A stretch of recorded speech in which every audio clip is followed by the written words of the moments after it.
posting up pictures, trying to look like you winning. I'm writing rhymes in the kitchen, soaking in moments we live in, yeah. You got the nerve to be on me, faking your life for the IG. If you got my number, don't add me, cause baby, I'm on hiatus. Hey, guys. Thank you for tuning in to Grown Dating Talk this evening. I'm your host, Alana V. And tonight, I have a special guest on panel. I have Rick Jenkins, who is the owner, founder, and CEO of Just Be Better Fitness. Yes, ladies, that's right, Just Be Better Fitness. For those of you who do not know about him, I'm going to allow him to introduce himself to you in a second. But what I want to say before we jump into introductions and tonight's topic is I want to wish everybody a great week next week. I hope your week this week was good. And I also want you to know that it is okay to decide that something is for you or something isn't for you without having pressure put on you. Some people emailed me, actually, 3 people in particular, emailed me to ask me to cover a topic on the show in which we talk about when it's okay to say no, when self-love is most important and has to come into play, and how you can decide to, and how can you let someone down without feeling guilty in the process. So this evening we're going to have a discussion, and although it's not going to be on those direct topics, it will touch on them. So for those of you who sent those emails, please listen in because you will get that advice. And also, Rick is also a life coach too. So he's not just the owner and founder of Just Be Better Fitness. He's also a life coach as well. And he's helped a lot of people, women and men, to get their lives on track and also save their relationships by changing the mindsets in which they're using to think and perceive from, and also changing their language and tactics when going about addressing and handling things. Okay.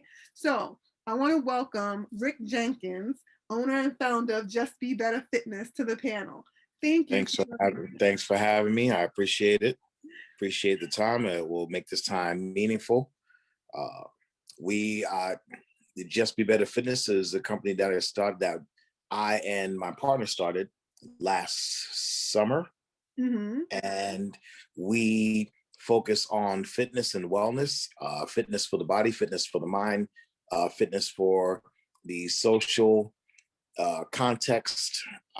One of the things that you just said, one of the email subjects that somebody sent to you, when is it okay to say no?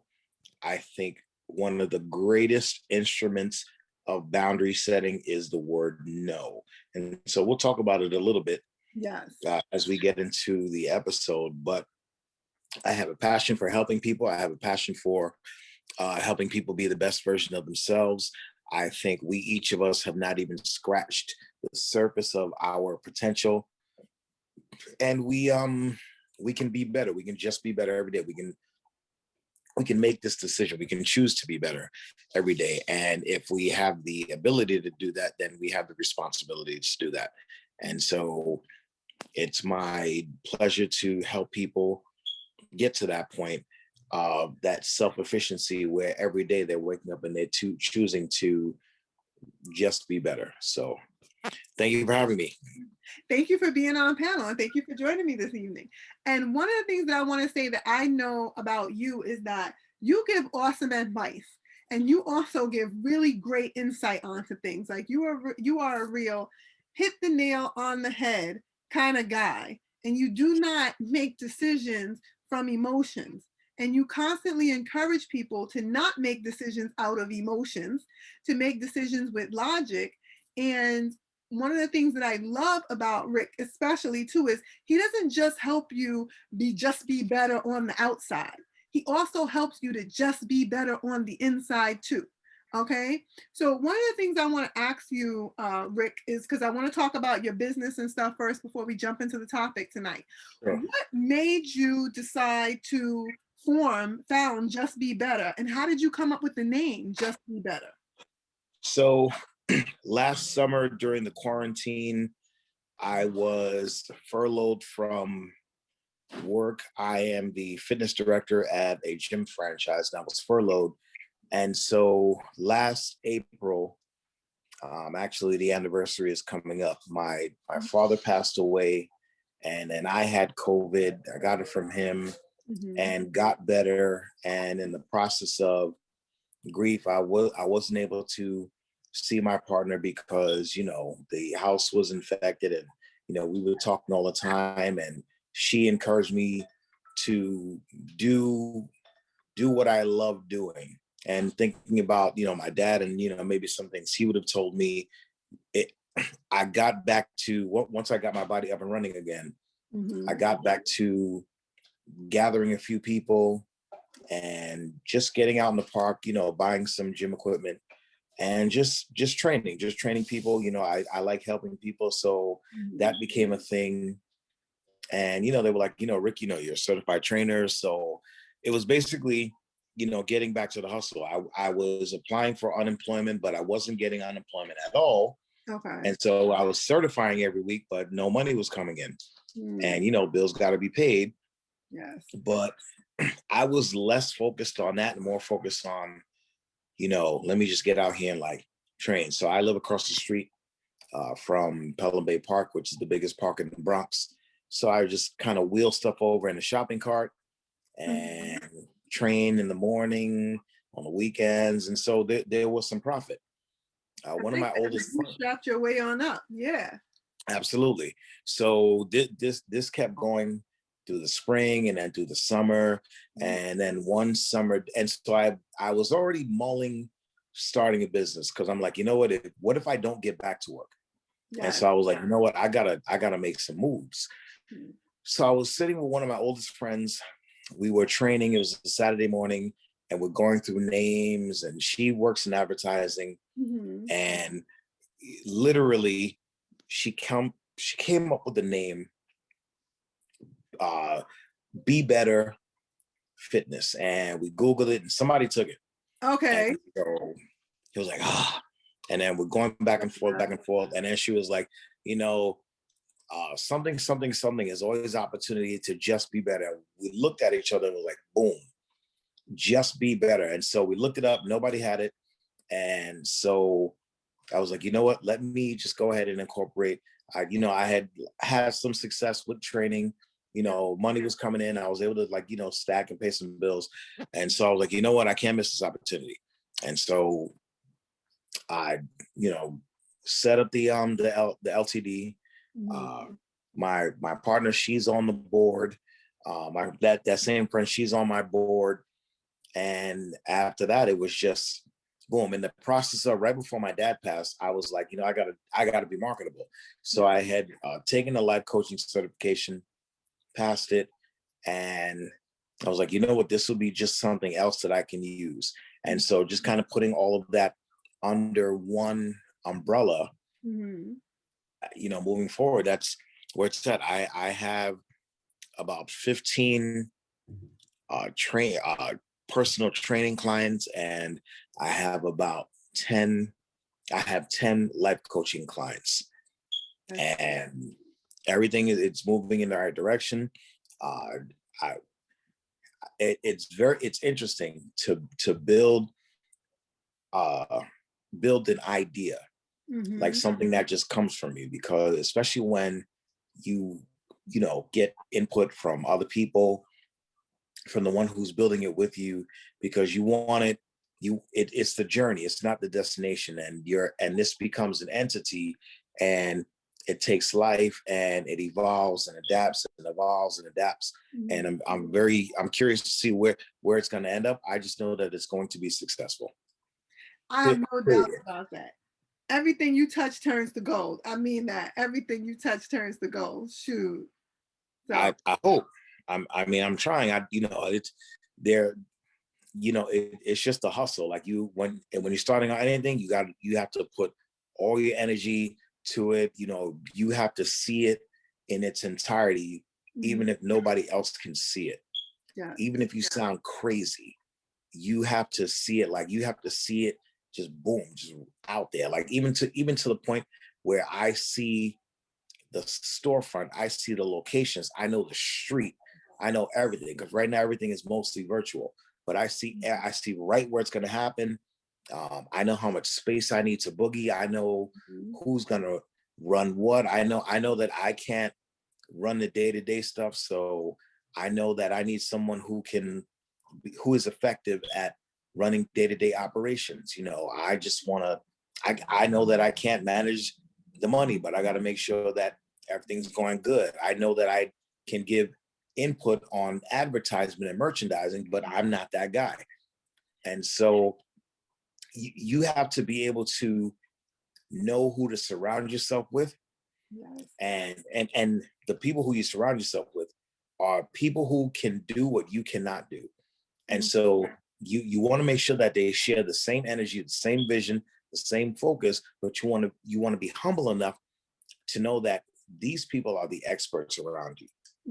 And so and that's the first part. The second part is you got to make sure that your inner team, like your circle, like they'll either tell you, yo, let's do it, or they'll tell you, we shouldn't do that right now because it doesn't fit the vision. And you have to be humble enough to accept both. Go ahead, sorry. No, and that's pretty much, what it is. And that's, and when it comes to fruition, it's like, what's the next step? And so the journey is where for me, the journey is where the beauty is. The destination is the destination. Anything you do with time and consistency is going to bear fruit. But the journey is where it's like, okay, now this is interesting. It's like I love the process. So that's where I'm at. I love it because I can sense the passion. I can see the passion. I can feel the passion coming from you. And being an entrepreneur as well, I know what that's like. I know what that's like when you see the vision. I mean, you remember, because for those of you who don't know, and you didn't see it during season 1 with Can the Genders Be Friends, Rick and I have been friends for over 12 years now. So we go way, way back, okay? I knew Rick before this entrepreneurial journey. He knew me before the entrepreneurial journey when I was just starting out as a teacher, okay? So I get it. And one of the things I love is that I can understand what you're talking about because you're manifesting based on your visions. When you see it, you bring it into fruition. And I love that. Just like with the podcast, this was a thought, and I took this thought and I brought it to life, and I love that. I find that a lot of things that we learn and employ in our journeys as entrepreneurs, I personally feel, and you can correct me if I'm wrong, if this doesn't apply to you, but I personally feel that a lot of the things that I'm learning in this journey as an entrepreneur, and over the years as an entrepreneur, it's made me a better person. And it's also made me a better partner because I've learned a lot more about myself and my limitations, as you would say, because in order to have people around you who can do what you can't do, you must know what you can't do first, and it also, correlates when it comes to relationships. When you're picking a partner, sometimes, not sometimes, but a part of you needs to look for a partner at times that can do some of the things that you can't do. Like they're skilled in one area and you may be skilled in another. It doesn't mean you can't learn that, but you complement me in these ways. I'm the peanut butter, you're the jelly. And as an entrepreneur, when you grow and start to recognize the things that you need in a business, it also helps you to grow and recognize as a person the type of people or a partner you need around you or would like to have around you. Like, I think you need, I think as a man, I know a lot of men are going to disagree with me. And if they would use their ears and listen and not their egos, then they'll, whether they agree or not with my next statement, at least they'll take the time to take it apart. But I think men need to really understand that we're not that smart. We're not that smart. We're not that complicated. And so we should not take ourselves so seriously. Okay. More often than not, my only experience is male to female relationships. Okay. So and I know there are new categories out there, genders and all types of nooks and crannies, and I say that with no disrespect to whatever path anybody is walking. No, we're just being inclusive of everybody. Right, absolutely. But my experience is male to female, and so my current relationship is, I'm I'm smart, but Mm-hmm. I'm not that smart.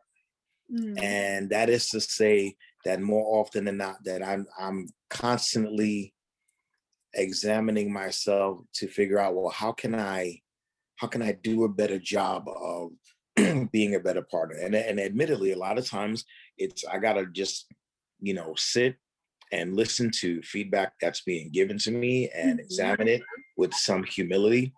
It's like, Rick, you're the man, but you're not the man anymore.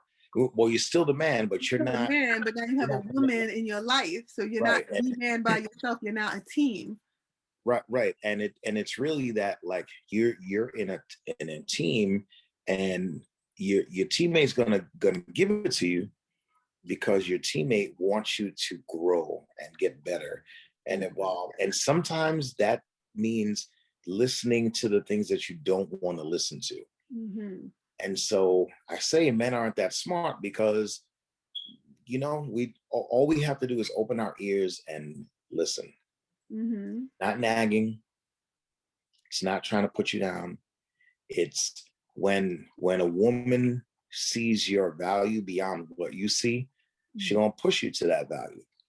Okay, she's not gonna let you slack. She's not gonna she's gonna hold your feet to the fire Mm-hmm. because she sees more. She sees more than what you see. Like, our vision as men extends only but so far. But as the adage goes, you give a woman anything, she's gonna multiply it. You give her a seed, she's gonna make food. You give her an empty space, she's gonna create a home. And men at their very best are just gonna drive her to Home Depot and make sure she has all the tools that she needs in order to, like, create and manifest a castle. It's like, if you're providing the kingdom, then she is the keeper of the castle. And I say this all the time: men, if she is going to address you as king, then your sole job is to make the queen happy. Yes. Because if the queen is not happy, the kingdom is not happy. And Exactly. so, having a partner like that, you know, guys, we gotta sharpen up and Mm-hmm. just kind of understand. We protect. Like, our job is, I understand the need for for for adaptation in terms of the roles of men and women in today's world. Mm-hmm. But if you break it down, and I know people will disagree, Traditionally yeah, speaking, yes, men are right, supposed to protect and provide. That's what it says. protect and provide. And my lady, she's strong, but my job is to protect and provide. I do not expect her to go out and take on the world. That's my job. Mm-hmm. Okay, my job is to provide a safe space so she can grow and expand. And I think that if your relationship experience is man woman, then men understand that we're not that smart. Understand your role. Understand that your job is to protect and to provide, and her job is to nurture and to grow Mm-hmm. and be accepted. And let it be part of you. Let it be what it is, and then do your job. I agree with what you're saying because a lot of what I find in, and I'm going to speak with it in terms of modern men and modern women, okay? Because modern men and modern women have dropped tradition altogether. Like what traditions used to occur before no longer exist. So gender roles, in my opinion, are obsolete right now. Okay, women are walking around saying, I don't need a man for this, I don't need a man for that. Men are walking around saying, what do I need a woman for this? And I can do this by myself. Women are out here playing games with men's hearts.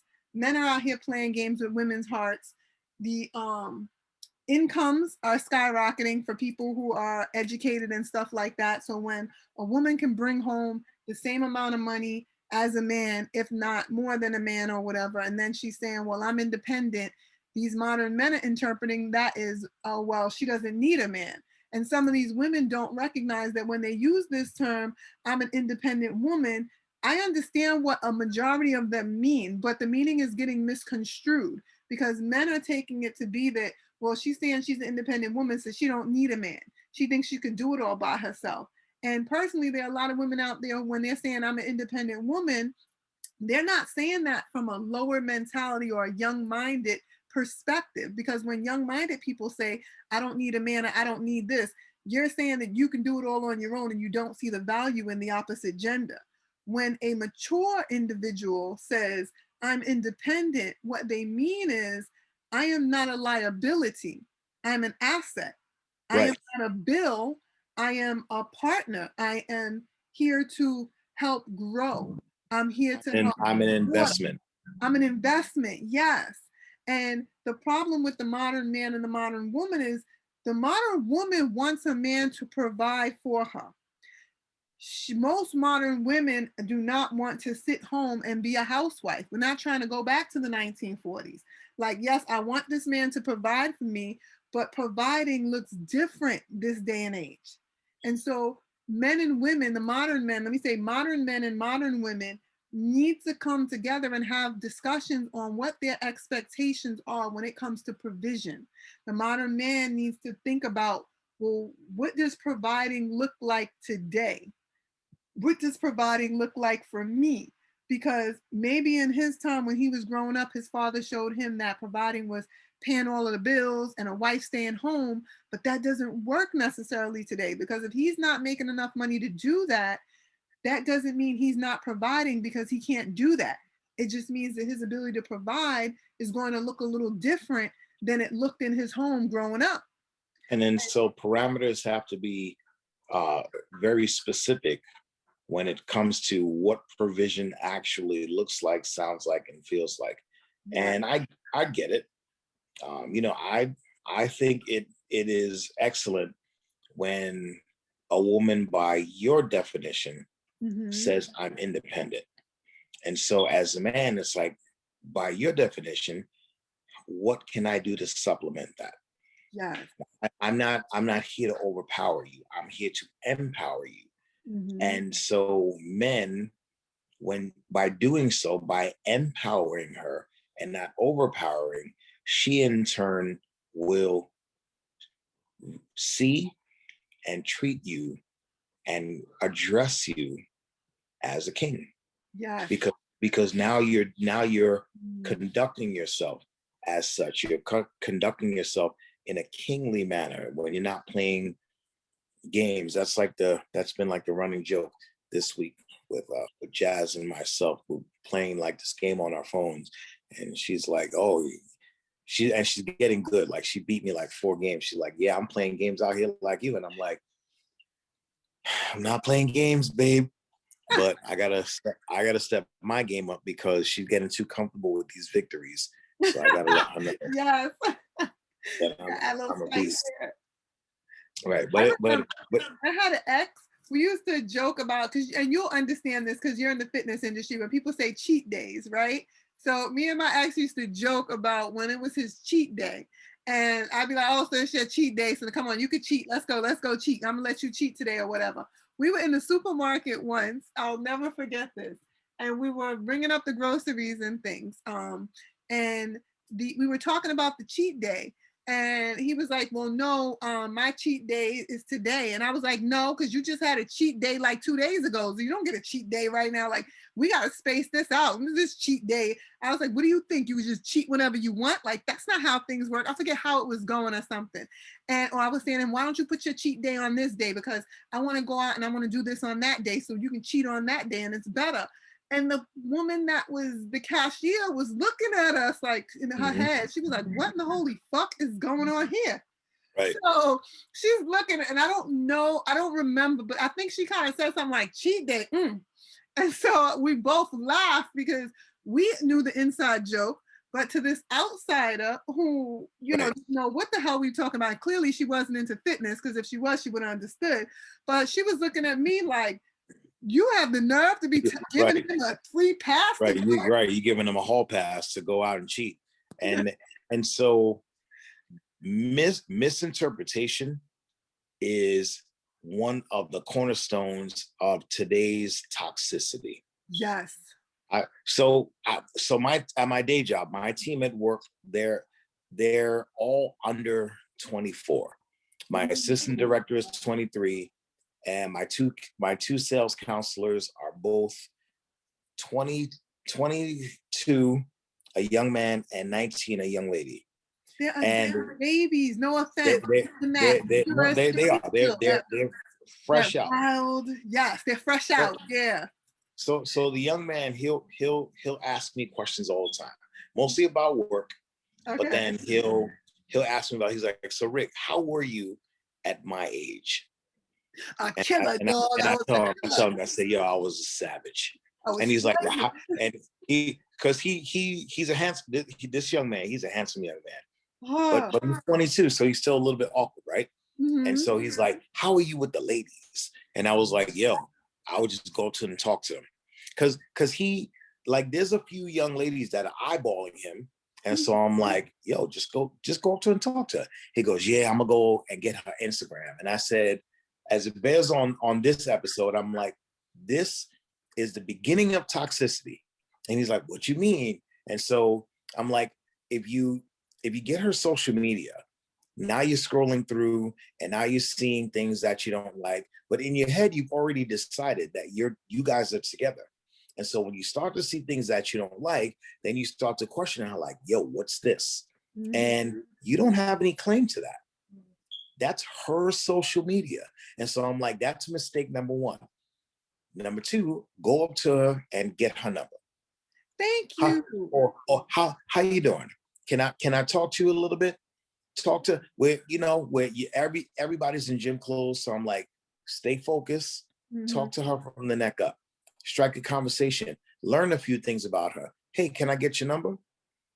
Is it okay if I call you later on?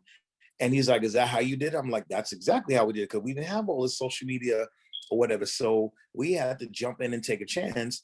And then I told him, and if you want to impress her, because trust me, she wants to be impressed initially, then after you establish all that, be like, what are you doing tomorrow night? Are Yes. you free? And immediately be like, I'm coming to pick you up. Boom. This is Yes, where we're because going. women love men that make plans That and they make also take plans the and make lead. decisions. And so he's like, Rick, there's no way that works. And so this one particular day where we're having this conversation, a group of, like, I guess women my age walk by and they I know them from the gym. They walk by and they look at him and they're like, young man, he's telling you the truth. You better soak that game up.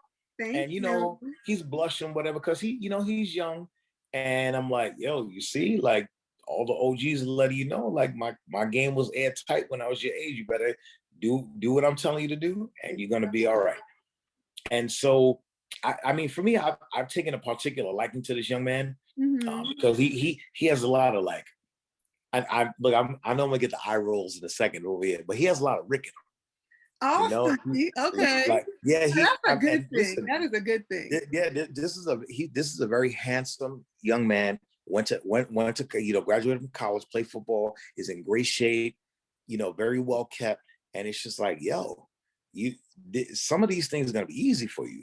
But if you just go, I need your Instagram, then you're creating an arena for things to become toxic. And so start doing away with that. You have no claim on her. She was putting these things up on her social media before she met you. And I guarantee she's going to put things up after you're gone. And so stay rooted in the moment, stay focused, stay sharp, have direct communication, because that minimizes toxicity. Because now she knows that she has your undivided attention, which in turn, she will give you her undivided attention. And it becomes that simple. It allows you to gauge the caliber of the person that you're talking to or you're dealing with and interacting with. And one of the things that I love what you said when you brought up the fact of him asking for her Instagram starts a toxic cycle, a dysfunctional cycle. And people do not realize that. Like, and I don't mean this to insult anyone, so do not jump your ass on the commentary talking about Alana, because I'm not going to delete your comment. I'm going to respond right back to you, and it may not be nice, all right? So I'm going to kick some advice to you women too. Stop sitting over here being so quick to just say to a guy, let me get your Instagram, let me get your Instagram. And then you're talking to him through video chat on Instagram, social media, whatever, and you don't even have his phone number. Because what happens is that puts you in a position, like Rick said, where you're going to be wondering where you stand with this person. When you look at their social media, you don't know who she or he knows. He can have pictures of himself with females and you thinking he cheating. Whole time he have a freaking house full of sisters. He may have cousins, a lot of different families. Guess what? Even if he has female friends, that don't mean he's fucking them. The men are free to have female friends, ladies and gentlemen. Start normalizing that. Because this whole thing about, like when you spoke about how he would judge her based on the Instagram, women judge men too. And women, modern women especially, trying to sit up here and be men's mamas and stuff. He bet not, and I wish he would. First off, don't wish it, because if you wish it, it might come true. Might come true, right? Secondly, don't tell somebody what they better not do, because when your parents told you what you better not do, that was the first fucking thing that you went and did. What they told you that you better not do. You better not be out here fucking. And what are you doing? Fucking like rabbits. You better not have your ass out here showboating for them girls. The minute he leave the house, what's he doing? Fucking job and showboating and shit. That's right. You told me not to do it. So now I want to go and find out why you don't want me to do it. So I'm going to do it to figure out why you don't want me to do it. That's right. So if you tell him that he better not be around females, you expect him to not have female friends, then understand something too. You're creating another toxic cycle, because what you're telling him, what you're saying is you don't trust him. You're saying that from the get-up. And if you don't trust him being around other females, then you don't need to be with that man. That is a clear indicator that that is not the person for you, because you should be able to trust your person around anybody. Okay, and if you can't trust them around anybody, especially the opposite gender, then you don't need to be in that situation. Another reason why we're not talking and chatting up on social media is because I don't want to wonder where I stand with you. As you mentioned, a grown woman appreciates a man who makes phone calls and plans, okay? And that grown woman, I'm 40 years old. She don't have to be 40, because guess what? At 30 something, I wanted a man that made phone calls and plans. At 20 something, I wanted a man that made phone calls and plans. Nobody wants to be twiddling their thumb over here wanting to spend time with the other person, and they're wanting to spend time with you, but neither one's making a move, because you got these head games going on in here, and everything is surrounding social media as opposed to and everything seems to be a game nowadays. Like, yes. But it's not a game that anybody wants to seem to win. They just want to keep playing for the sake of playing. Yeah. And I'm like, that doesn't make any sense. Like, so you just want to like go in circles and circles and try to like two dogs chasing tails. Each other. Like, yeah. They're running in opposite circles and the circles never connect. So it's like you two dogs chasing tails when you're playing these games. But then people are complaining about connection. And it's like, well, you're deliberately disconnecting yourself from the process. So how can you win? How can you win? How can you achieve anything in terms of that connection if you're just gonna like spin your wheels? And that doesn't make sense to me. And so I'm trying to keep this young man under my wing so that he can be all right. And listen, there's a few, young ladies at work that are like, you're Rick, what's up with I'm not gonna put the young man's name on blast. And so I'm like, well, I'll talk to him. So I go back and I'm like, so what's up with so-and-so? He's like, nah, And so I'm like, listen, I can't tell you what to do. But let's say you're in a game and you got to take the game-winning shot. And so-and-so is the game-winning shot. I'm not saying that you'll hit the shot, but what I am saying is that you definitely won't miss. And he's 22. So he looks at me like, oh, gee, what are you talking about? And I'm looking at him like, let me like break it down. Gave him a cryptic puzzle, right? Like, but one that you can clearly understand. Yeah. And I'm like, what I'm saying is, if you were to hypothetically ask so-and-so to hang out, I'm almost 100% sure that she won't say no. And he's like, oh, but I don't know.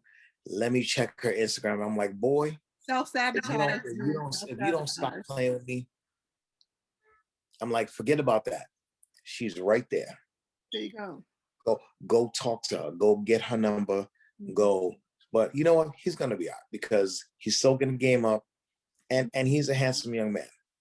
I hope, I have no doubt that he's gonna be all right. And I'm glad that he's taking heed and he's under your wing. because that's really important. I know myself as a mature woman at 40 and even at younger ages, there were a lot of um, relationships, connections that could have been that never occurred simply because young men did not speak up.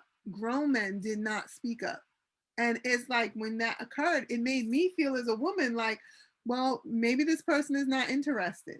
And you know me, Rick, I'm the type of woman that if I feel a man is not interested, I'm not chasing you. I'm not going out of my way to grab your attention. I'm not doing the most. I'm going to, and I'm not even going to say I'm a fallback. I'm going to do me. And when I say do me, I mean, I'm focusing on my business. I'm focusing on my household. I'm focused on my self love. I'm focused on my happiness journey. So if I feel a man is not into me, I'm no longer going to give attention to you. That doesn't mean that I don't like you and I wouldn't give you a chance if you step forward, but just the way this rhythm flowed, I got the understanding that the interest was not there because you didn't step forward. So now I'm off in a different direction. And then men get confused with that. We each of us have the opportunity every day to grow upwards and outwards. We have the will to just be stronger, faster, fitter, happier in all aspects of our lives. We each of us chase the best version of ourselves, and we choose to just be better every day, every hour, every minute, every second. We must decide to impact ourselves, our surroundings, the people who we come in contact with, friends, strangers, and all things we can control. It comes from the one decision that will ignite our evolution. The decision to just be better. Good. One of the things that afflict men nowadays is is a false sense of confidence. Yes, yes. Like, There's a lot of that going around out there. it's too much. You know, there's a very solid and stable equation for true confidence, and that is competence plus high self-esteem equals confidence. And when you base your achievement in terms of relationship on social media, then you're creating a false sense of confidence. And so when men are faced with, by your definition of independence, an independent woman, they fold. Yes, they do. And so it's like, oh, and that's when the excuses come. Oh, she's too much. She's independent in the wrong sense of the word. Yeah. She Can't don't handle need a her. man. She Now acts I'm like gonna, she don't right, need nobody. right. And it's because that man lacks competence and he lacks high self-esteem. Another conversation that this young man and I have at work is like, you don't have to be the most handsome. If you're confident, if you're a good conversationalist, if you if you're good, and trust me, she's watching. She's looking for these qualities. If you're funny, but the running joke is, I'm like, listen, you are 10 times more handsome than I am. But if I was single, you would have no women because I'm hilarious. And he's like, well, Rick, you're not that funny. And I'm like, I'm definitely funny. Yes. And I tell him, and I'm talking about me now. I tell him, if I was single right now, I said, your age, my age, whatever. I said, you'd have no girls. I said, they'd all be hanging out with me just because I'm funny and just because I'm confident in the equation of competent and my self-esteem is high. And so he's put me onto some of the kids slang. He's like, that's because you got the sauce. And I'm like, I'm not sure what that means, but I guess it's a compliment. And so now it's like, Rick, the difference between juice and sauce is like, you got the juice. It's like you have the beginnings of the equation, but the sauce is that you have it all together. And so he's like, I'm trying to get the sauce. And I'm like, well, do what I'm telling you to do. Pay attention. Go get her number. Yeah. Pay attention. Right. Some things, as the world changes, some things don't change. And confidence, being a good person, You know, that's a superpower. And if you have that as like early in your dating game, forget about it. You're gonna be Superman or Superwoman or whatever by the time you really come into your own and start to feel comfortable in your skin. But if you keep basing your achievement on what people see in that 60-second 2x2 window, forget about it. You will never grow, you will never evolve, and it'll always be fake, and you'll just stir the toxic pot. You'll just keep adding the wrong ingredients to the wrong sauce, and you'll be miserable. Yeah. You know, I agree with what you're saying wholeheartedly on that.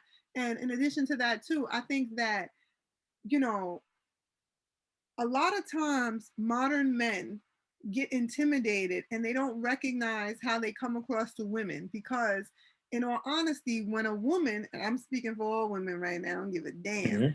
When I see a man who has confidence, I look at it like I can trust that man. He knows who he is and he can make a sound decision. So if he knows who he has a sense of self, he knows what he wants, he knows who he is, and he also has some tact and swag or the sauce when he goes about it, to me, that's attractive. You know, there's a lot more than just what goes into vanity because as we get older, vanity changes. There are a lot of us that are very attractive still in older age, and you know, God bless that black don't crack. But there are many people out there whom, let's be frank, once we hit a certain age, we 70 and 80, we all gonna be wrinkly and shit, okay? If things are shriveling up, things are going to be looking different. And we're not looking how we looked in 20 or 30. So what that person looks like, you only have the memories of what they used to look like. You're stuck with who they are.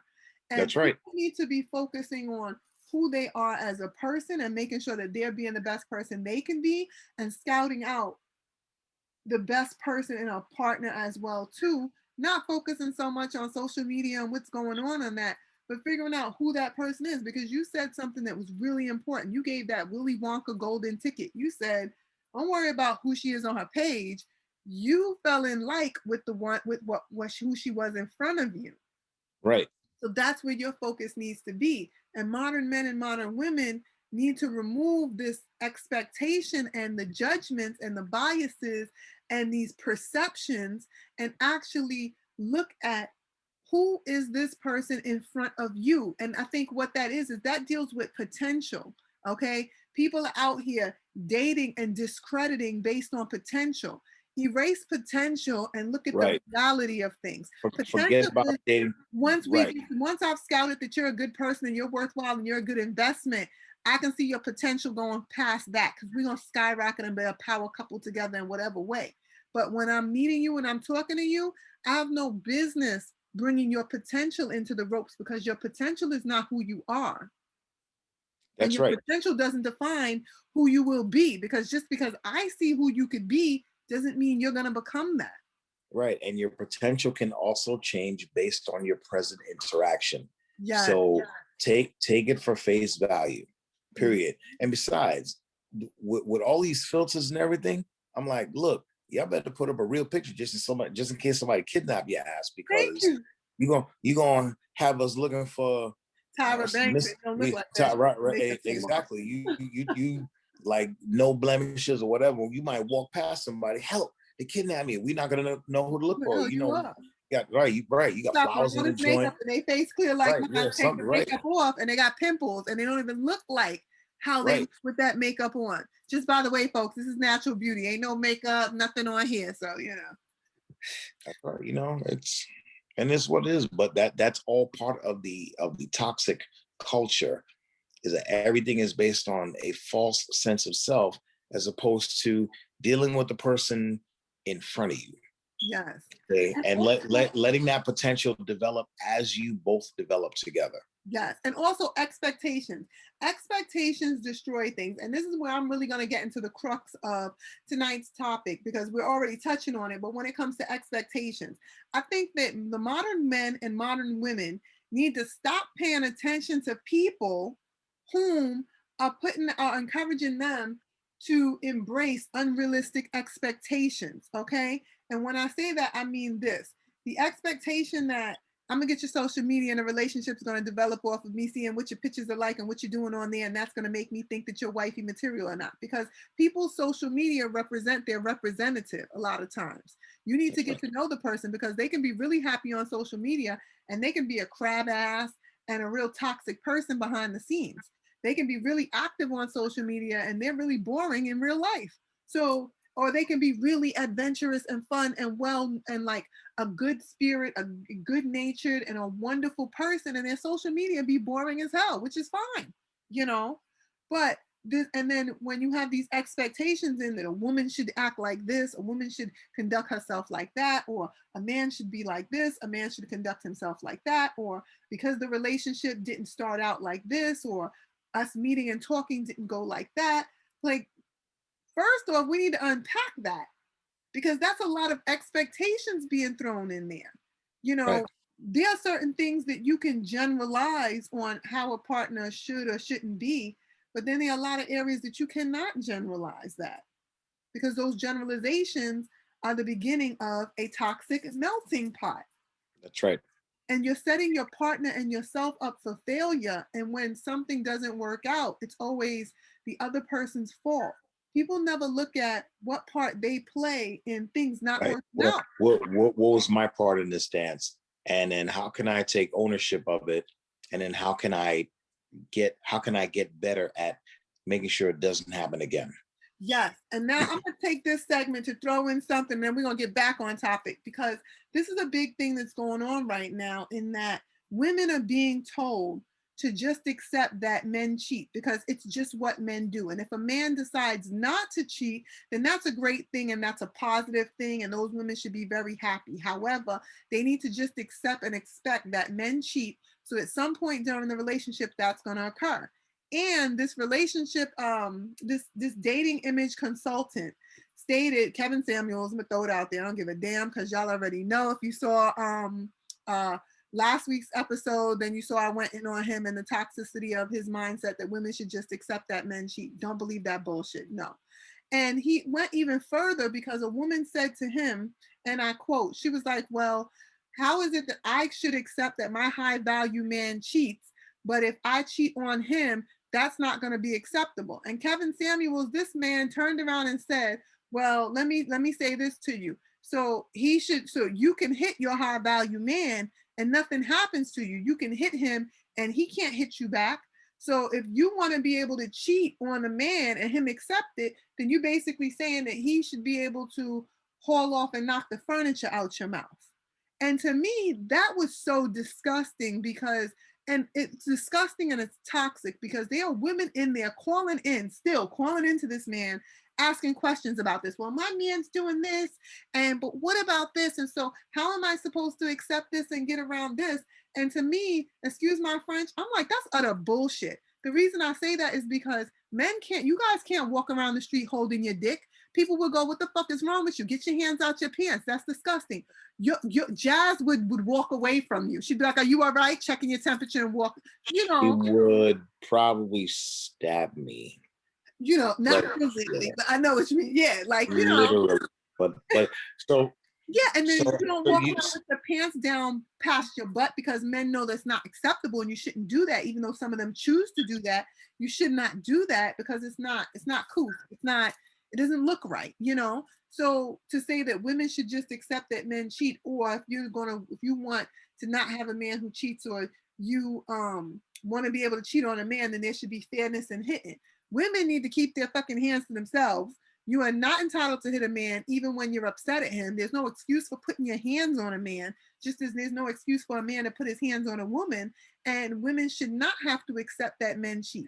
If he wants to entertain more than one woman, if he still wants to sit out there and sample things, then go do that outside of a relationship, or get somebody who wants to be in an open relationship who's fine with that, so they can go sample too. But trying to push this toxic and dysfunctionalism into the dating and relationship world, to me, that's scary, because there are a lot of modern men out here buying into that. And they use this term high value man. And the reason they're using the term high value man is because he's talking about the men who make over a certain amount of money, who Mhm. don't need anyone for anything, in that they can provide for themselves and business is doing well, but you still need a woman within the relationship and you still need a partner that complements you. So to tell women that, well, if he's making a certain number annually, then this is just something you're gonna have to deal with. Nah, fuck that. That's toxic.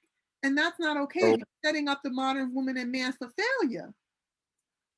so, and we actually discussed who this person is, because I don't really like key in on people, because Yeah. I personally think that I'm not insulting you as it's a small man. minded I'm for people to talking like about worry this about other theory. people.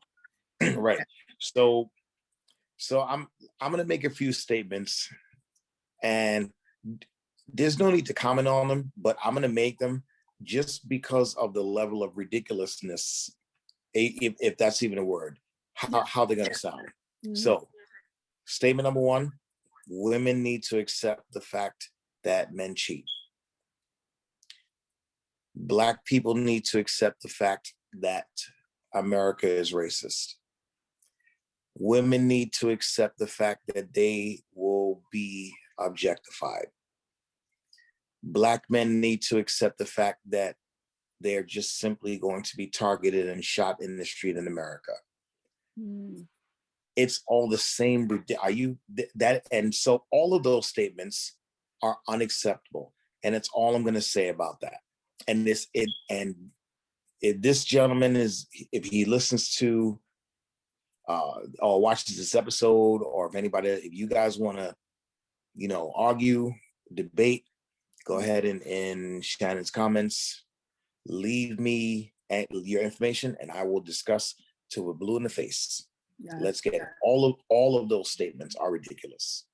Okay, so this gentleman is saying that because of a dollar amount, it devalues the emotional and social contribution of that woman in that man's life. So if he makes a certain amount and he goes and he cheats because of that certain dollar amount, you just have to accept it. But if you cheat, he has the right to put his hands on you.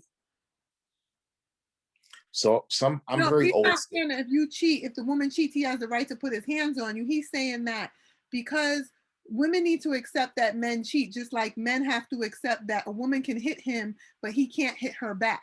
That was the analogy he was trying to make in that. And so he Got was it. saying to her, if you want to be able to cheat on your man and you want him to accept it, then you are basically saying that you're fine with him hauling off and hitting you because equality is equality. And so I get the examples that he uses, but it's really disgusting. So I'm gonna make another statement, Mm-hmm. and agree or don't agree. Mm-hmm. There's truth to it. Yeah. Men can do everything. I'm talking about external. I'm not Yeah. talking about having babies. I'm not talking about anything, on the inside. Men can do everything that women can do, but women cannot do everything that men can do. Okay. And in this context, men are genetically stronger than women. And so if you understand that about yourself as a man, then you are obligated, in my opinion, you are obligated to exercise a higher level of self-control. There is no occasion in which, before you get to the point of putting your hands on a woman, should you put your hands on a woman, because things escalate. And during the process of escalation, you as a man understanding that you have some uh, genetic superiority, and I use that term loosely, Yeah. get your ass up and go take a walk Thank you. and calm down and come back and use your words like an adult. Mm-hmm. And on the other side, before that woman gets to the point of putting her hands on you, and I can only speak for men, Mm-hmm. get up and go take a walk and let her calm down, and then come back and use your words as adults. Set a boundary. What we're not going to do is we're not going to get physical. Yes. But what we are going to do is we're going to sit here and talk it out like adults. Mm-hmm. Okay. No woman just sits, looks at her man and pop, pop, pop. puts a pause on. Thank you. And that's the And point that I was thinking of, because I was like, women don't just decide to just start hooking off on a man out of nowhere. It doesn't make it right. And women, keep your fucking hands to yourself. Keep your hands to yourself. You have no excuse for putting your hands on a man. He cheat. You think you could beat him? No, you can't beat him up because he cheated. If you don't like the fact that he cheated, leave. Use your words to express your anger, disgust, discontent with him. and go. And I think that, you know, that would be an example of where like a zero tolerance boundary would be set. You know what? If that's what you want, cool. Go, bye. Here's all your stuff. Go. You made your decision. All actions have consequences. Go be. That's what you want. Goodbye. Yeah. It's gonna. Of course, it's gonna hurt. But we get over it. We grow. But we find something better. Yeah, it's never a case where you go from zero to getting like hands put on you. Yes. And that's not right. No matter how much money that man is making, there are things that happen before you get to that point. Yes. And so recognize those things.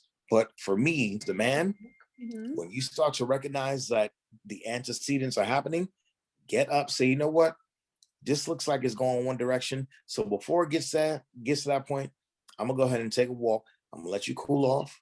Yes. When I come back, we're gonna use our words. Yes, we're gonna use our words. Right. We are not gonna get physical. Yeah. Right. We meet so many couples that have difficulty with roommate syndrome. They're living with somebody they don't even feel connected. They're lonely in their relationship. One of the things that we help people do is to connect. That's through dating.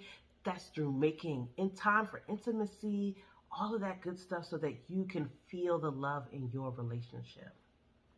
So what does that look like, right?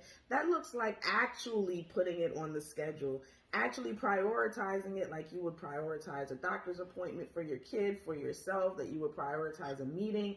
Prioritize dating in your life so that you can keep that as a ritual from here on out.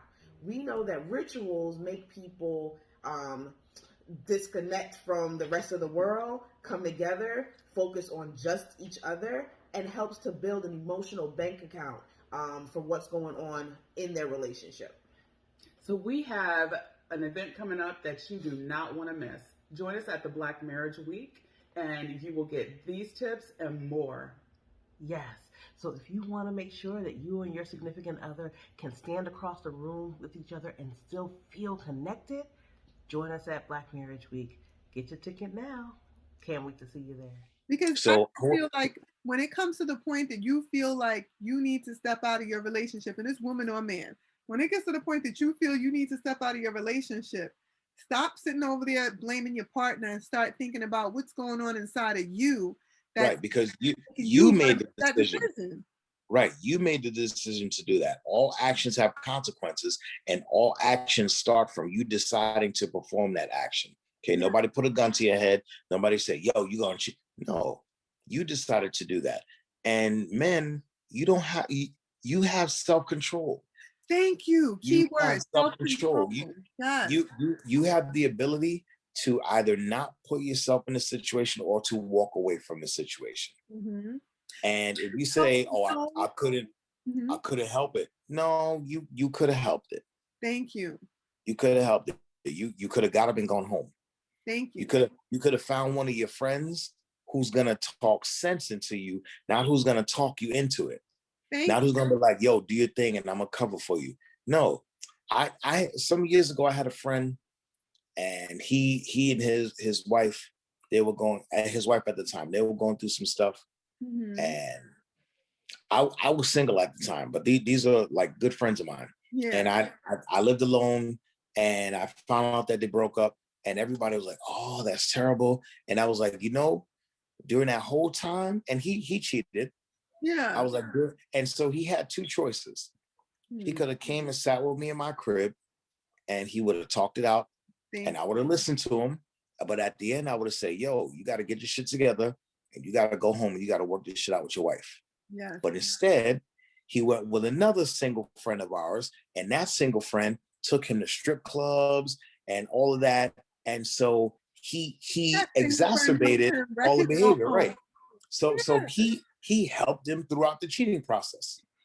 And so everybody's like, well, Rick, why you why are you taking that position? I'm like, because he knew where I lived, but he didn't come and talk to me because he knew I was going to hear him out. I'd be like, yo, I hear where you're coming from, but you got to go home. You got to work this shit out with your wife because that's your wife. Yes. That's period. Your person. You That chose right. that person. Nobody told you. You made Right. that decision. You walk down the aisle on purpose, deliberately. You say, yes, I do. And so, you know, me and this guy, we don't speak anymore just because of that.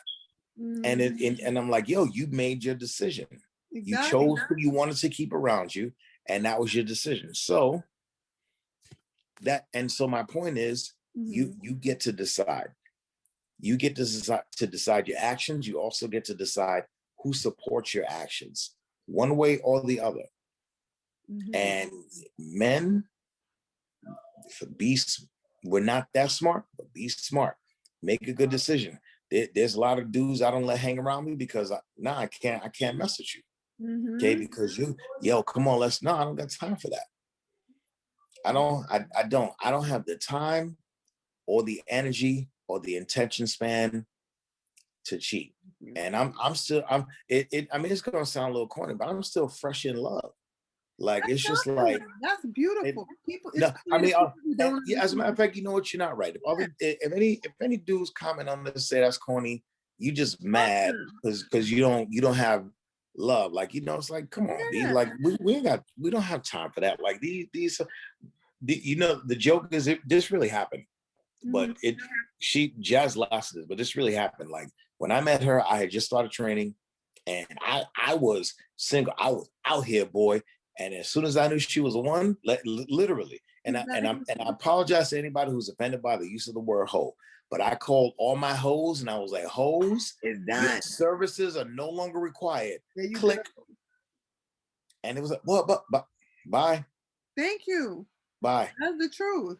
When you find the one, you're going to let everybody else go. And I think that people need to, when they enter relationships, partners need to think back to why you chose your person, why you entered that relationship. Think about the good times that you had with that person, because sometimes a lot of times you'll go through a rough patch with your person. That doesn't mean that the love is dead. It's just a rough patch. It's just a rough patch. That's it. Seek out the love with someone else. When you're going through the rough patch, you're not seeking out love. You're seeking out lust. You're trying to have a moment and stuff. But what kills me is, it's like, you come back home and you're staring at your partner, you're staring at your family, you're staring at your loved one. You're looking at somebody and you're thinking like, yeah, I got over on them. But really, you hurt yourself, because I think of relationships as a chessboard. Okay, I'm the queen. And I said this on another episode before. The king is important on the chessboard. If the king gets checked, the game is fucking over. But the queen, to me, the queen is the most powerful piece on the board, because the queen encompasses all the moves of every fucking piece on that board.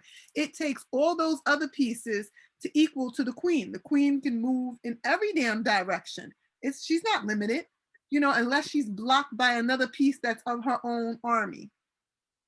So when I say that to say, when men decide they're going to go out and do certain things and act the ways, they need to recognize that you are compromising the piece on the chessboard that makes every fucking move of your whole army and protects you and holds you down. And you go step out on that and you get your queen snatched.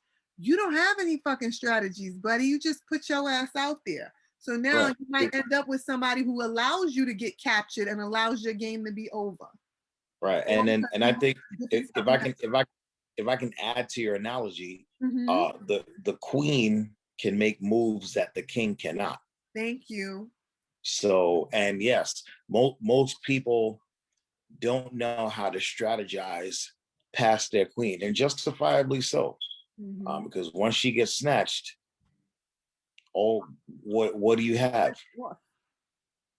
So a lot of these men, they depend on the queen to hold it down. They don't know how to work the rook. They don't know how to work the knight. And the thing is, they'll call themselves a high value man because I make money and I have this thing and I'm doing this and I wear this and I have that. Yeah, you know how to do that stuff. You know how to build the kingdom. But do you know how to hold it down in the ways that she can? No, you don't. You can move one space forward, one space backwards. You can move in these directions. Right, that's it. But queen can go the distance. The queen is your whole fucking army. That's the one piece you do not want to lose, because if you lose her, you have to use the whole fucking army to hold Right. down what And you built. and as the chess player, like I can tell you, I I can play without my queen, but do I want to? No. Cause you got to make a lot of different moves to like compensate for not having a queen, and it's just like And you're it gonna it lose some it it valuable pieces in those moves it, too. it is guaranteed that you're going to lose very valuable pieces once you lose your queen. Yeah. So can you play? Yeah, but do I want to? Not really, because I'm just going to end up paying for it. Mm-hmm. Okay, one way or another, and it's like, sure, you might win, but at what cost? Yes. You're gonna have to give up a lot, like a lot. So I'd rather not play without my queen. I agree with you, because I don't want to. I would not want to lose my king. I would not want the game to be over because my king got checked. But at the same time, as this modern woman who's independent in the healthy sense, for me to go out and work my magic, it has to be a king who's worth it. Because I'm not sitting over here. I'm not working my magic for a pawn. I'm not holding it down for a jester. I'm not holding it down for the knight. I Right. am waiting for the king. And when I recognize my king, then I will go from there. Until that time, I'm independently happy and In waiting in on a man in that in makes the, phone in calls the, and plans. right, and doesn't just want your Instagram. Yes, because that shit right there is crazy. This Instagram world. I remember back before Instagram, when we had MySpace, when we had AOL, way before Facebook. Right. Even when people said, "Let me get your MySpace," you were still talking on the phone and shit. That's right. It's like it wasn't, oh, I met this one, I got her MySpace, I met this one. And the thing is, people do this to build their following and stuff. And it's like you building these friendships, these phony fake affiliations on the internet to send out an image of who you are, but you don't even interact with these people. You don't even have the balls to step up and tell these girls that you feel they're pretty, that you would like to talk to them. And a lot of times, like you said, that's ego. And that is very, I don't like that, because there are a lot of good women walking around interested in men, but they're forced to walk away and go about their business because they're being shown they feel that these men are not interested in them mutually. And I'm not chasing a man. I don't expect a man to sit there and chase me, and I'm not chasing him. But I expect him to step up and express if he's interested, Right. to initiate plans, and I'm gonna follow through. I'm gonna meet you where we want to meet. We're gonna talk, and I'm gonna show you mutual interest. I think that the modern woman, the modern man, we need to start embracing healthy habits, healthy behaviors, healthy mindsets, healthy perspectives. I almost wish we could go back to that 1990 R&B love era when Boys to Men was standing on the street corner in the rain singing, begging, please, I'm begging you, come back to me. I You mean, know, yes, but I hate to say it, but Boyz II Men, they ain't getting no coochie because Jodeci was out there getting all the coochie because they was a little bit more direct. Blackstreet and them, all the yes. Even H Town, somebody rock my right H Town, boot. but it was still, even though knocking boots is knocking boots, but what you're trying to say, it still had that, like you still had to talk to the girl before you got to Yes. the point of boots. And it was acceptable. Mainstream TV, media, artists, everyone was teaching men to be more in there. This is the thing. A lot of people, and some people are going to be like, what the fuck is she talking about? But if you know, you know. We need to balance our divine masculine and feminine sides, our masculine and feminines. And back in the day, men were encouraged to tap into what most men today would feel like, oh, that's being feminine, that's being a bitch. It's not being a bitch, it's not being a coward, it's not being pussy whipped. It's called tapping into and having an equilibrium between your feminine and your masculine. Women, we have a feminine and masculine, and men have feminine and masculine aspects too. And you need to tap into that because it's a healthy balance. If you can't be vulnerable to show a woman that you love her and you care for her, and you can't be vulnerable enough to let down your guards and stuff, to show some of the emotions and things, then how do you expect a woman to bond with you and reciprocate and treat you in the ways and how you desire to be treated? It's not going to happen. You know, But I think that that's what needs to take place. Men need to I agree. be more open and to be in their feel some, because a lot of men are uncomfortable when they experience emotions because it makes them feel in ways that they're not accustomed to feeling. So they'd much rather cut it off than feel it. Go ahead. So I agree to this extent. Okay. I think a man should be in touch with his feelings, but never in his feelings. Yeah. I think a man should communicate his feelings, but should never be in his feelings, because I think that unbalances the masculine feminine interaction in the context that you're talking about. But what do Like you mean when you say he shouldn't be in his feelings? What do he you mean? should be in his feelings. He should not operate from his feelings. Something that you Gotcha. said in the beginning of the show Yeah. is that, when you make decisions, don't make them based on your emotions. Yeah. Make your decisions based on drilling down the facts of the situation and try to be as objective as possible. And then after you make the decision, then discuss with people who with whom are involved in this situation. Well, this is how I feel about it. And that's, or if you ask me, I'll tell you about it and we can dialogue about it. But my behaviors should not be dictated by my emotions. Yes, I agree. Because Period. women do that, and women, it gets complicated enough. So if you have two people operating from that, you Right. get nowhere. Yeah, you both can't be emotional. No, because you're gonna have a recipe for disaster. You know. Especially men, and it's a little old fashioned, but guys, you talk about your feelings with your partners, and hey, this is what I'm feeling, and it's not always angry, and it's not always happy. There are a lot more complex emotions, and the most toxic thing that a man can say in the context of his feelings is, "I'm good." Yes, because Bro, that right there makes it's like, brother, you're not always good. Yes. I'm not always good, and it feels good to be able to say, hey, this is what I'm feeling, and this is why I'm feeling it. Yeah. And after I'm done communicating it, it may not end with tears, it may not end with whatever response you might expect. Yes. But it's always going to end with, I feel better because I was able to communicate, and I feel comfortable that I can communicate my feelings. But that I'm good, no, though, that is the other cornerstone of toxicity, because we're not always good. Men, we are not always good. Whatever. When women go whatever, that's the equivalent to a man's "I'm good." Right, I'm good. And you know what? Sometimes it's not whatever. Okay, and it's okay for it not to be whatever, and it's okay for it not to be good. Yeah. But I'm going to stand firm on that. I don't think a man should be in his feelings at all.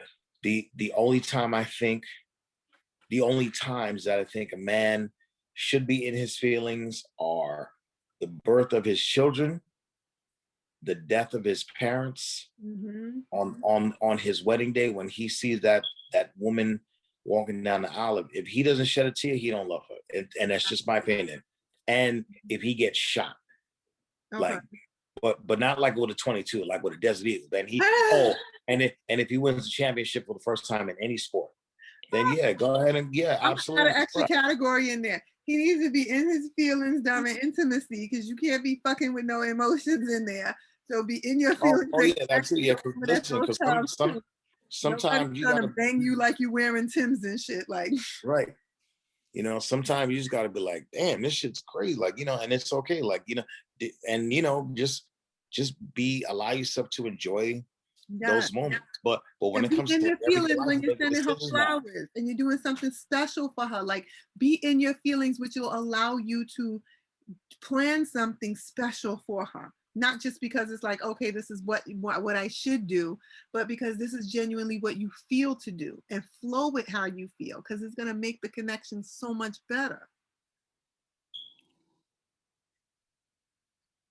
We may agree to disagree there, but I'm just saying, like, I'm not disagreeing at all. I'm just, like, I'm thinking to my own experiences where, like, I'll plan something and it'll be a hit. And she'll ask me like, what was your thought process like throughout all of this? Yes. So I think that's what you're describing. Yes. And Yeah. because I think women want to know like what was the motivator behind this the apple like it was a hit. It worked. But like how did you come up with this? Like what were you thinking? What did you anticipate? Like, yeah, well, what was it? What was the not the end game, but everything leading up to the end game? Like what was like really like driving this? So and one other topic I want to touch on before we end out this episode for the evening is that I want to say that women often, expect men to take the lead and do the most. However, women are losing ground when it comes to stepping up in the relationship themselves too, even in the dating game. And what I mean by this is this: women expect men to do all the work when it comes to dating. Like, well, if he's interested in me, he needs to be inviting me out, he needs to be planning dates. Women need to, modern women, you need to be mutually planning dates and stuff for him. Take him out as well. And I say this because, okay, maybe the first date he suggests going out, women can suggest a first date too, but I don't think that men should have to pay for everything within the relationship and everything within the courtship. It is nice to have men pick up the tabs and stuff, don't get me wrong. However, I feel that we need to normalize women going out of our way to make men feel special too. Because I feel like when women expect men to just do it all, I think that that also breeds toxicity as well. There's some women who are gonna go, oh, you ain't shit. That's not right. I'm not spending no money on a man, and that's why the fuck you don't have one, and that's why yours is unhappy and you have the issues that you have. Because at the end of the day, I feel like if a man's gonna take me out to a restaurant, my salary is up there. I'm not gonna lie. So if he's taking me out to a restaurant and he's spending a couple $100s and stuff on that dinner, and he's doing that for a few dates, I'm gonna take him out to the restaurant. Maybe I can afford the dinner for a couple of $100. Like, so I'll take you out too. Maybe I can't, and I can find a restaurant that's just as quality food, is just as good, but I'm taking you out and treating you. We need to normalize making men feel special. I've been in relationships and on dates. Well, not even in relationships. I'm gonna say I was in a one relationship in particular, one relationship. And I remember this. And if he's watching this episode, he's gonna remember this and appreciate that I said this too. But I took him out. He would take me out to restaurants, and these restaurants, really, really lovely restaurants. Some of the restaurants I had never been to before. So you know me, I love wine and I love steak. So wine and steak is a good fucking date for me. You got a porterhouse and some red wine, I'm there. So we went out to a lot of really nice restaurants and stuff. And I wanted to do something special for him. So his birthday came and I made a reservation at Prime Steakhouse. And for those who know Prime, you know. If you don't know Prime, go look this shit up. So Prime right. makes really good food. And I planned this date to the T. Me and this man dated years ago, but I planned this date to the T. And when I say to the T on Prime, you can prepay for the meal before you even get there. You don't have to wait till you get the check to pay for the meal. So I paid for the meal in advance. And what I did was I ordered everything that I knew he would like. I knew he liked red wine. So I ordered like the bottle of Cambria wine and stuff there. I knew me and him both had a love for porterhouse steak. I ordered the porterhouse steak for us, garlic mashed potatoes. I forget what else it was, but we had a really nice evening and a lovely meal. Now he was surprised. And when we went and we had this meal, and then it was time for the tab and check and everything, and he's like thinking that he has to put, I said, it's already taken care of. And he was like, what? I said, yeah. I had already called the owner of the place, spoke with the owner of the place and stuff. Everything was set up. I had went in advance to scout out what it looked like, which room I wanted us to sit in. And the thing is, it touched this man so much. He said to me, he was like, that was the first time that had ever occurred in his life. And I said to him, excuse me? And I was a bit shocked. And he was like, yeah. He was like, no, that a woman had never taken him out to a restaurant like that and treated him. So in my head, I was like, damn, I felt good. Number one, I felt great that I could make this man he was my boyfriend at the time, that I could make him feel great and special too. And at the same time, a part of my heart hurt because I looked at it like that man, he was such a great guy and still is a great guy. I'm not going to say he's Mhm. not. He's a great fucking guy. You are a great guy. And it hurt my heart that women were out there talking to him and did not treat him in alignment with his greatness. You Right. know what I mean? And when I look at the issues that go on with women and men, that's a lot of shit that happens. Women want men to do the most, but when it comes time for women to step up and do something, they're not doing it. They're falling back, letting him do the work, and then they wonder why this man starts to pull back or he's resentful or feels a certain way. And it's like, because you're not honoring him and you're not celebrating him as like, if I'm sitting here and I'm honoring you and I'm Mhm. taking you out and I'm making you feel special just the same way you're doing that for me, I feel we're going to go much further together as a couple. I feel that there's a greater chance that we could be in a relationship together. And also, it lessens the likelihood that that man is going to want to step outside the relationship. I'm not saying that man's going to step and cheat, but it lessens the likelihood that he's going to get bored in the relationship because he's now accustomed to being treated equally and being celebrated too. What do you think about that? So I agree with everything that you're saying, Mm-hmm. and I absolutely cannot relate to men experiencing that because being fully transparent, I'm spoiled. Mm-hmm. I'm keeping it a stack. I know you I've been are because I, Jazz buys I you sneakers I've and been things. I love listen. it. I've been spoiled since, like, I want to say it might as well damn near be day one. Yeah. And I'm not. I mean, it's kind of like back and forth. But as a man experiencing that from a woman, I'm spoiled.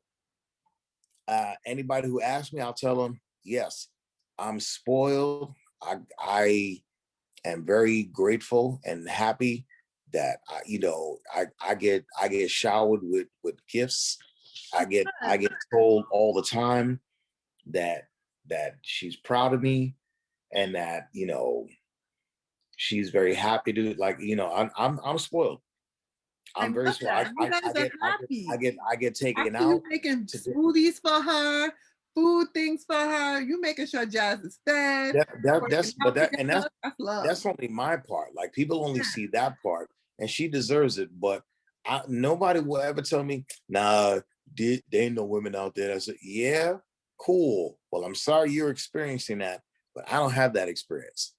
Yeah. Okay, I am spoiled, and I'm very happy to Mm-hmm. say that I'm spoiled. If it'd be sometimes like, "Yo, them sneakers are fresh." She's like, "Damn, your sneakers are expensive," but guess what?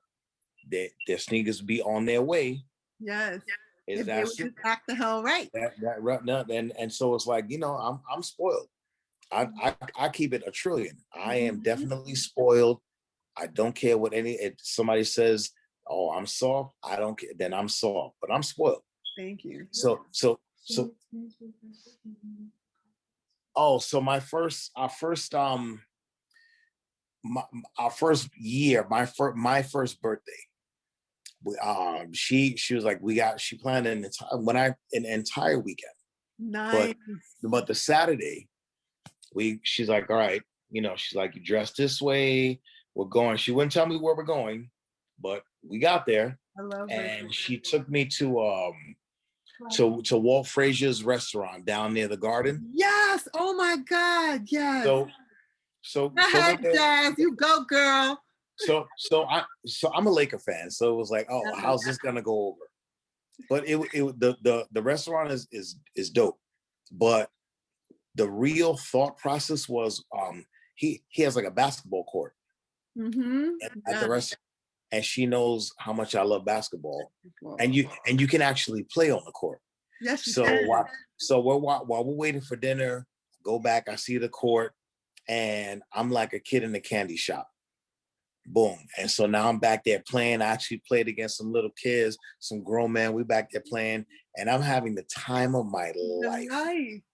And she, like, the whole time she's just like, "Yeah, you're enjoying yourself." And I'm like, in my head, I'm like, "You can't see from my face." I'm in my element.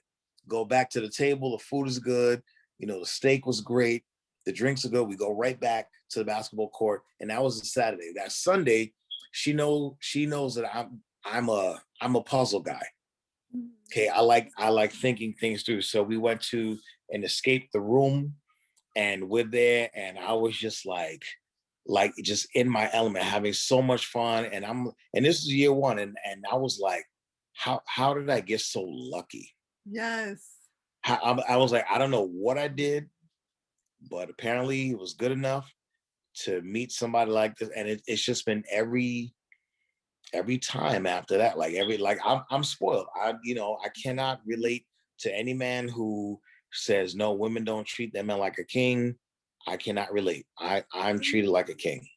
And that's And so I'm my a job is to make sure the queen is person happy. myself. So I understand what you're saying in that realm. Usually it's me doing the spoiling on myself, But yeah, but when I'm in a relationship, when I'm in a relationship, I like to spoil my man the same way that he spoils me.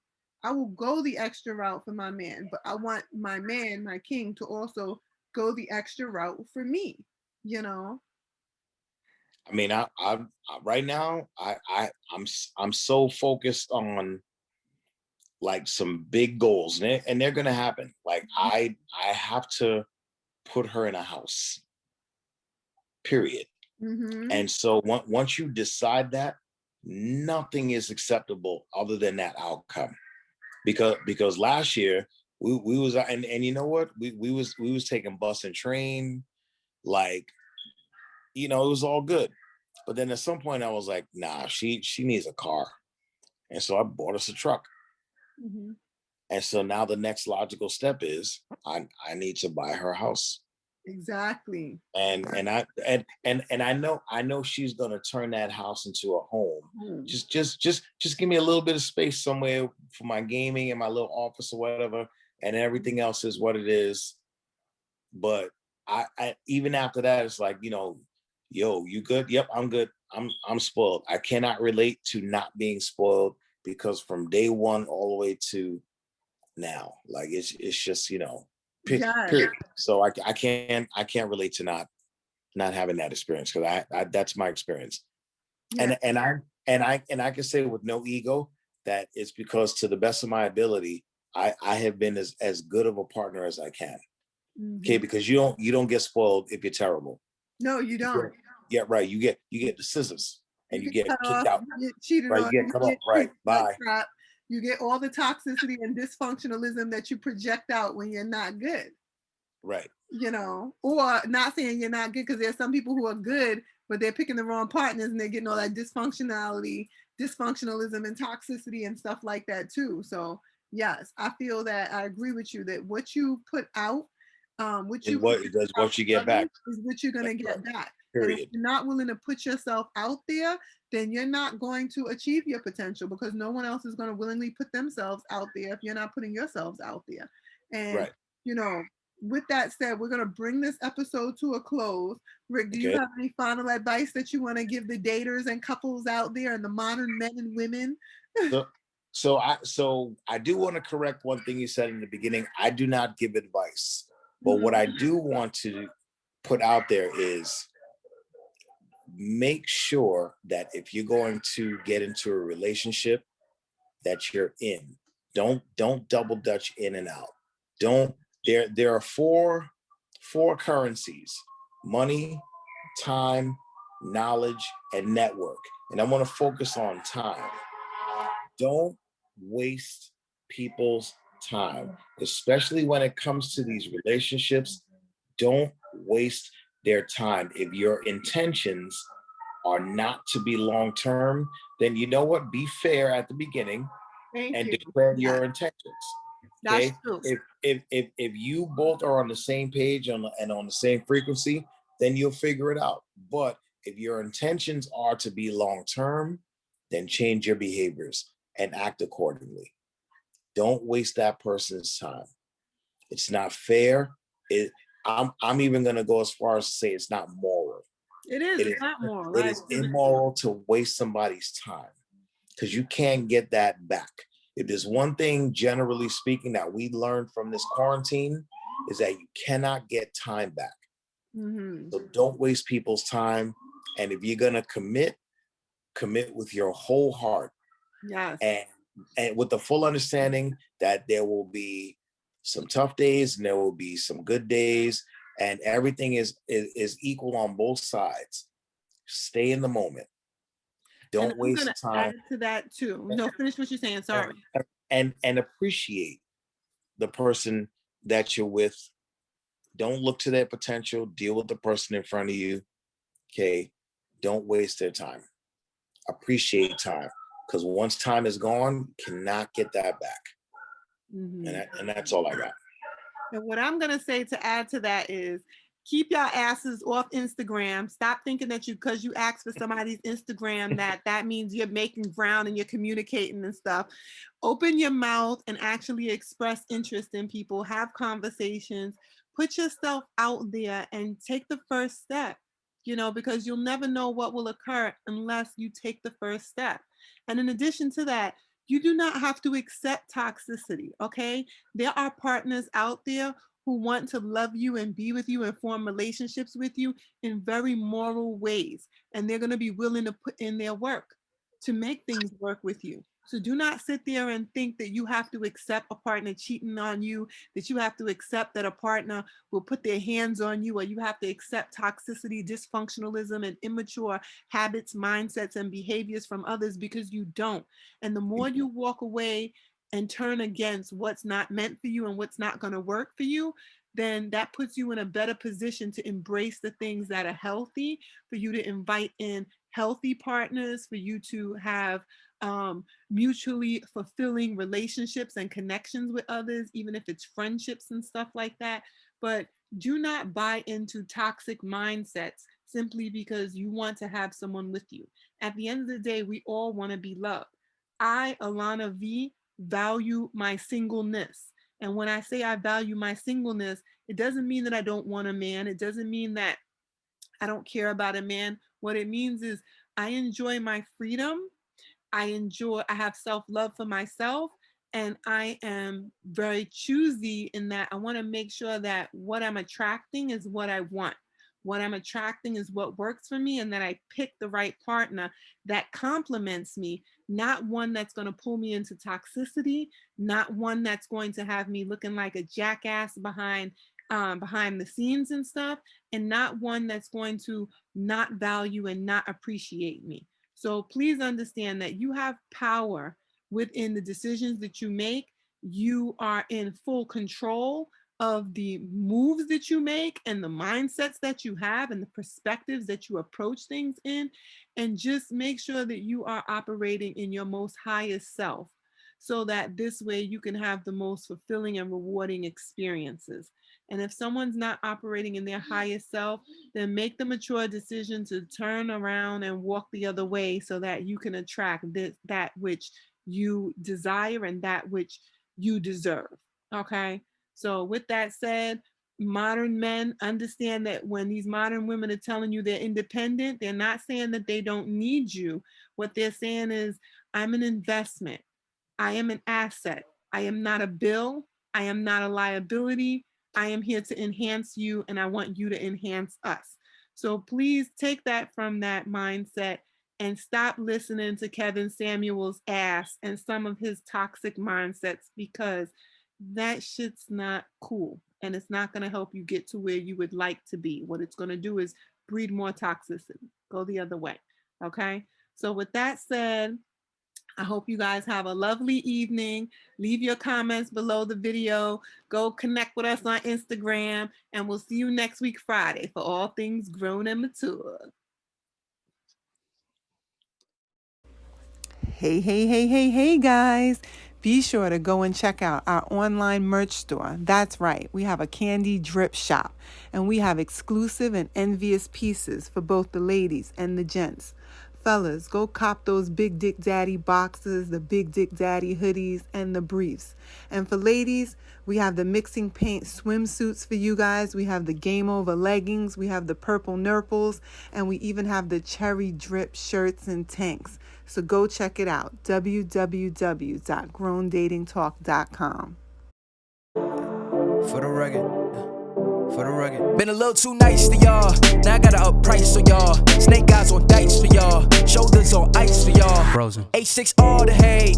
I won't get involved today. Got lost in the ball and age. I'm flipping the bars. I'm flipping the on record, off record. I still count wins when they doubt it. On record, off record. I let them take advantage. I was wildin'. On record, off record deals. Tell them talk to Colin for the quote. On record, off record. I still want the act, not the ghost. Running through it with the young influence. Adolescent presence. I'm succumbing to it. I've been giving yeses when I shouldn't do it. I complete ejected, but the moves elusive. And I'm barely moving, but I'm still gon' boost them. I can't work on winners when I know you're losing. So I work the winners and they throw the deuces. Guess I had to pivot, shooting their bazookas for the facts. I need racks, paper cash, buck attacks. That's a joke, tell them laugh. Uncle Sam, buck out the bag. Brody plot, will get a whack. Contract, give me the max. I got lab on my back. You ain't that, then it's raps. Whoa, whoa, whoa, whoa. For the record, I'm done trying to make y'all comfortable. For the record, you ain't trying to grow, then it's done for you. For the record, lab on me going all the way. For the record, ain't trying to link, no time to waste. For the record, for the record, yeah. For the record.